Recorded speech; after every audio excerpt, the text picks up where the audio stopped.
की गुफा पहला एपिसोड। शुरुआत रहस्यमय थी। घने जंगल के बीचों बीच एक वीरान रास्ता।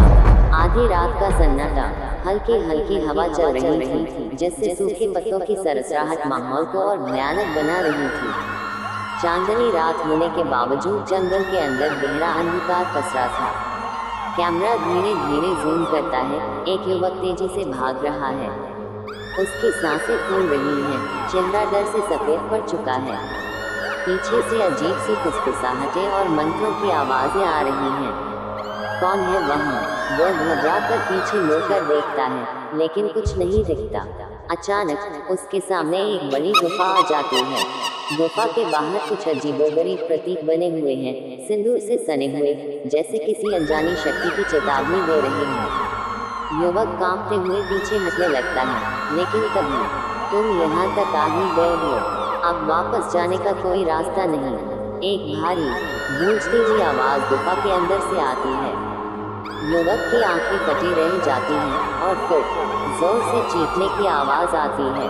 स्क्रीन ब्लैक आउट होता है। मुख्य कहानी शुरू होती है। 3 महीने बाद 4 दोस्त आदित्य, रोहन, कविता और नेहा एक ट्रैकिंग ट्रिप पर निकले हैं। उनके पास कैमरे और अन्य सामान है और वे जंगल में घूमते हुए रोमांचक महसूस कर रहे हैं।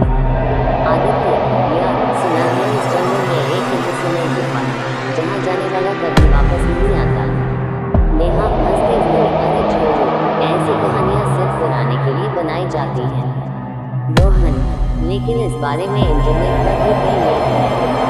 कहते हैं वहाँ किसी तांत्रिक की आत्मा भटकती है जो अपनी शक्तियों से लोगों को वश में कर लेता है। कविता थोड़ी घबराई हुई लग रही थी।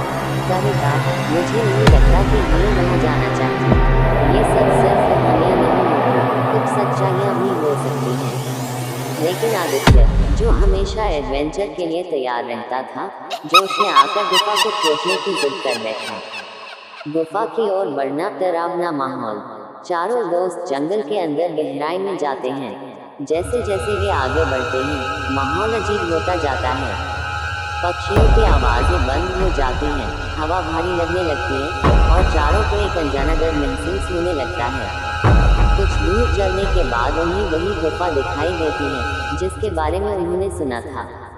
गुफा के बाहर वही अजीब प्रतीक बने थे जो 3 महीने पहले उस युवक ने देखे थे। रोहन घबराकर, यार ये सही नहीं लग रहा, हमें वापस चलना चाहिए। आदित्य, अरे डरपोक मत बनो, हम सिर्फ देखेंगे और वापस आ जाएंगे।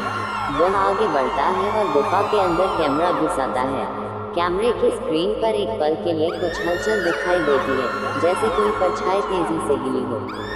सबसे बड़ा झटका, एपिसोड का सस्पेंसफुल अंत। नेहा चिल्लाते हुए, रुको, वहाँ कोई है। कैमरे की स्क्रीन पर साफ दिखता है, गुफा के अंदर कोई खड़ा है।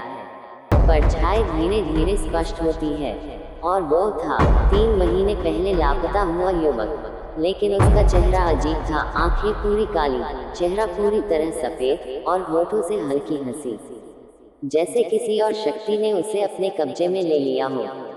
तभी वो अचानक तेजी से उनकी तरफ दौड़ता है। कैमरा हिल जाता है, स्क्रीन पर से अंधेरा और चीखी हुई